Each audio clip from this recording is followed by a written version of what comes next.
जैसा कि आप लोग देख रहे हैं, ग्राम चुंदियारी केसलपुर पंचायत के अंतर्गत में आता है, जहां विकास का घोर असुविधा है। अभी तक विकास का कोई काम ही नहीं हुआ है। यहाँ ना सड़क है, ना बिजली है, ना पानी का व्यवस्था है। यहाँ के ग्रामीण जनता लोगों को काफ़ी परेशानी का सामना करना पड़ता है। जैसे कोई व्यक्ति बीमार पड़ जाता है, चोट लग जाता है, गिर जाता है, तो उसको 3 से 5 किलोमीटर खटिया में इस प्रकार से ढो के लिया जाता है। उसके बाद चिकित्सालय तक अपनी गाड़ी व्यवस्था करके लिया जाता है। यहाँ एम्बुलेंस की सुविधा भी नहीं दी जाती है। एम्बुलेंस से बात करने से भी एम्बुलेंस नहीं पहुंच पाती है, क्योंकि रोड ही नहीं है तो कैसे पहुंचेगी। तो ऐसा और समस्या होता है। तो आप लोग क्या करते हैं? ये पहला समस्या है अपना का ग्राम चुंदियारी में।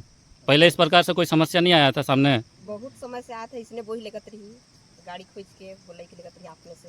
हाँ, और 5 किलोमीटर 3 से 5 किलोमीटर तो बोही लगी लेकर गाड़ी मोटरसाइकिल में बैठाई लगी लेकर भेतराई के लगी।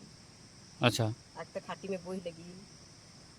तो आपके ग्राम चुंदियारी में कोई प्रशासन जैसे उपायुक्त महोदय हो गया, विधायक महोदय अभी तक नहीं आए हैं क्या देखने के लिए कि यहाँ विकास का काम हुआ है कि नहीं हुआ है? आई रहा लेकिन देख के जान लेकर करवाई दब कहें, लेकिन करवाबे नहीं करें। तो आप लोग आवेदन वगैरह फिर से नहीं दिए? दे रही लेकिन ध्यान नहीं दे। कल परसों है दिन दे रही 1 महीना के बाद में। तो अभी इस दादी माँ को आप लोग कहाँ लेके जाएंगे? अभी तो बागबोथा तक बोही के लेगा खाटी में। उसके बाद सिमडेगा लेगा। सिमडेगा कहाँ लेके जाइएगा? सदर हॉस्पिटल।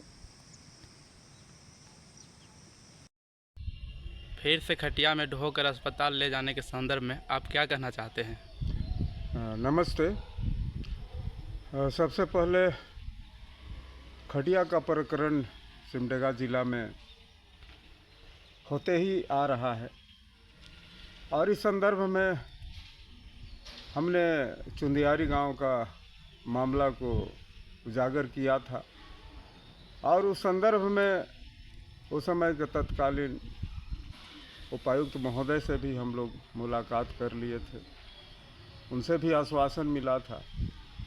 लेकिन हाल फिलहाल आज का ही बात है कि उस गांव से पुनः हमारे फ़ोन में लोगों ने बताया, हमें जानकारी दी कि आज भी हम सड़क व्यवस्था से महरूम हैं और आज भी हम खटिया से मरीज़ को उठा के ले जा रहे हैं। तो इस तरह की बातें हो रही, तरह की जानकारी मिल रही है। मैंने पूछा कि क्या 108 व्यवस्था आपको लोगों को बहाल नहीं हो पा रही है? तो इस संदर्भ में गांव वालों ने बताया कि हमने 108 में फ़ोन किए थे, मगर व्यवस्था बहाल नहीं होने के कारण हमने आपके पास फ़ोन किया है। जब मुझे जानकारी मिली तो मैं तुरंत ही CS महोदय सिमडेगा से फ़ोन के मार्फत जानकारी दिया और फ़ौरन वहाँ एम्बुलेंस भेजने के लिए आग्रह किया।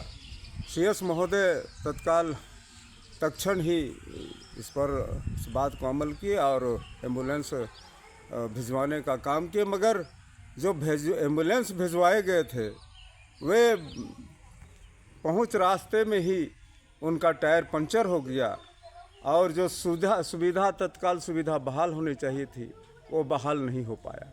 रोज़मर्रा हम लोग सुनते हैं, रोज़ झारखंड सरकार का घोषणाएं होती है आम जनों की बुनियादी सुविधाओं को लेके, लेकिन असलियत में जब हम धरातल में देखते हैं तो वही ढाक के 3 पात हैं।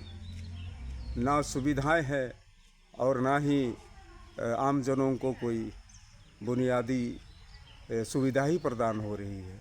धन्यवाद।